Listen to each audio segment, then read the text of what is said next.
प्रियादास जी कहते हैं कि मैल अभिमान अंग अंगनी छुड़ाइए। मैल अभिमान, अभिमान की गंदगी जो हमारे अंदर है, इसको हम भगवान की कथा से मल मल करके छुड़ाएं। और ये अभिमान कई प्रकार का होता है। कहने के लिए अभिमान, लेकिन ये अभिमान के प्रकार भी अनेक होते हैं। जाति का अभिमान, विद्या का अभिमान, अपने पद का अभिमान, रूप का अभिमान, अपनी जवानी का अभिमान, ये सब अभिमान है। अब ऐसे तो बहुत अभिमान है, लेकिन 5 अभिमान की चर्चा की जो भक्ति के कंटक हैं। जाति विद्या महत्वंच रूप यौवनमेव च यत्नेन परित्याज्याः पंचैते भक्ति कंटकाः। ये भक्ति के 5 कांटे हैं। जाति, जाति का अभिमान, हम बड़े उच्च कुल में, जाति होनी चाहिए। जाति तो सनातन है और जाति जन्म से होती है। जाति शब्द का अर्थ ही होता है जन्मना जाति ही। जो जन्म से हो उसी को जाति कहते हैं। और जो जिस जाति में पैदा हो गया, जब तक वह नष्ट नहीं होगा तब तक उसकी जाति नहीं बदलेगी। बातें चाहें जो लोग कर लें, हम उस विषय में नहीं जाएंगे। लेकिन जाति जन्म से होती है और मृत्यु पर्यंत रहती है। जाति का अर्थ ही होता है जन्मना। अब जो वस्तु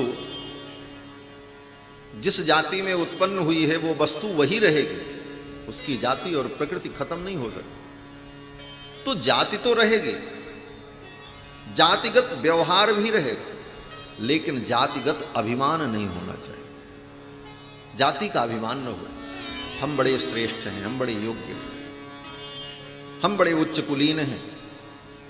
इसीलिए भक्तों ने कहा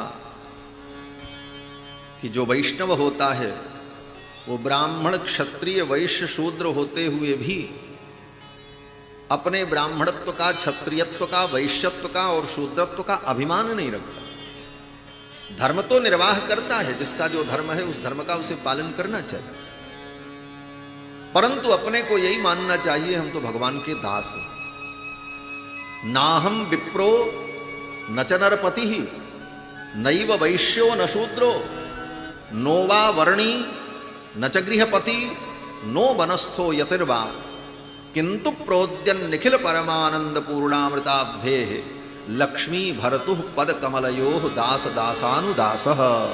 मैं भगवान का दास हूं, अनुसंधान ये होना चाहिए।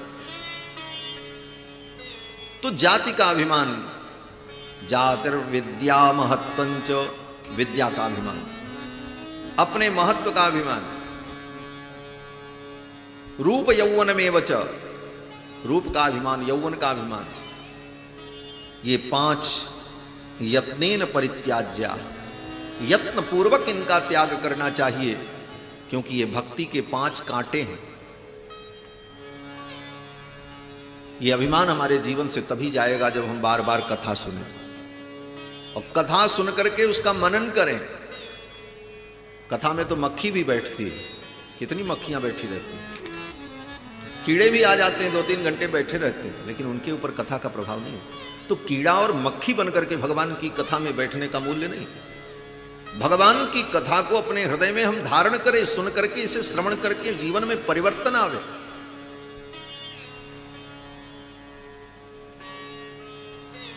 प्रियादास जी कहते हैं कि मैल अभिमान अंग अंगनी छुड़ाए। भगवान की कथा सुनकर के अपने अभिमान को छुड़ाओ। हमारी अयोध्या में एक बड़े सिद्ध संत थे, श्री राम गुलेला स्थान के पूज्य महाराज श्री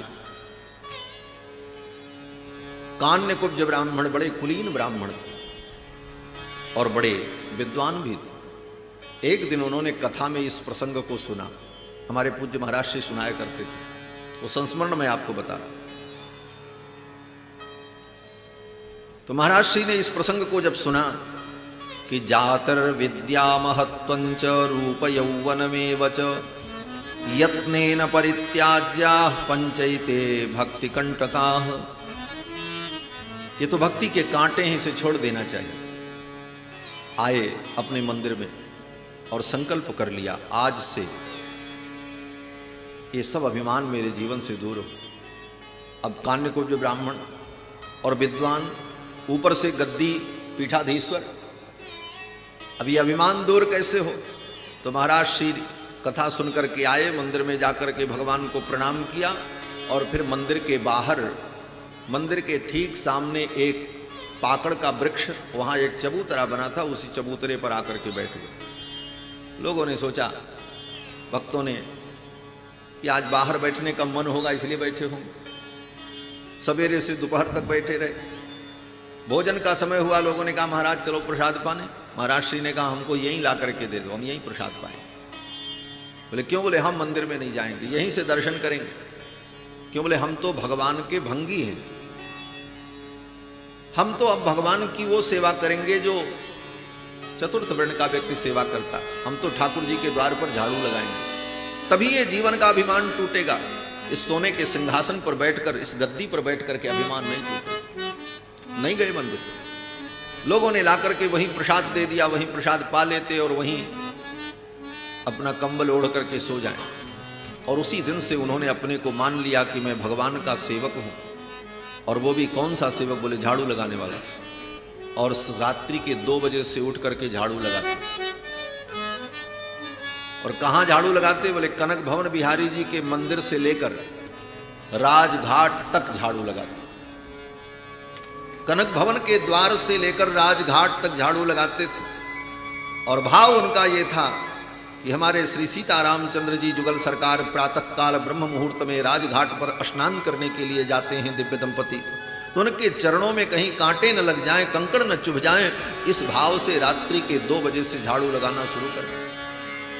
और 4:30 बजे तक 2.5 घंटे में कनक भवन से लेकर राजघाट तक झाड़ू लगाते। यही उनकी सेवा थी, यही करते जीवन बीत गया। वृद्धावस्था आ गई। जब वृद्धावस्था आई, शरीर शिथिल हुआ, एक दिन बड़ी थकावट थी, समय से नींद नहीं खुली। देखा 3:30 बज गए थे। बड़ा दुख हुआ, आज तो मेरी सेवा छूट गई। अब मैं झाड़ू लगाऊंगा भी तो सेवा पूर्ण नहीं होगी, क्योंकि प्रभु तो स्नान करने के लिए चले गए होंगे। लेकिन चल पड़े और झाड़ू लेकर कनक भवन के द्वार से झाड़ू लगाना शुरू किया। और रोते जाएं, आज मेरी सेवा नष्ट हो गई, आज मैं सेवा नहीं कर पाया। इस भाव में रोते जाते और झाड़ू लगाते जाते थोड़ी दूर तक झाड़ू लगाया, तब तक अनुभव हुआ कि किसी ने मेरे सिर पर हाथ रखा। और उस हाथ का स्पर्श, उस कर का स्पर्श, इतना सुखद ब्रह्मानंद की अनुभूति हुई। घूम करके महाराज श्री ने जब देखा तो श्री सीतारामचंद्र जी जुगल सरकार पीछे खड़े थे और भगवान ने अपना हाथ सिर पर रखा।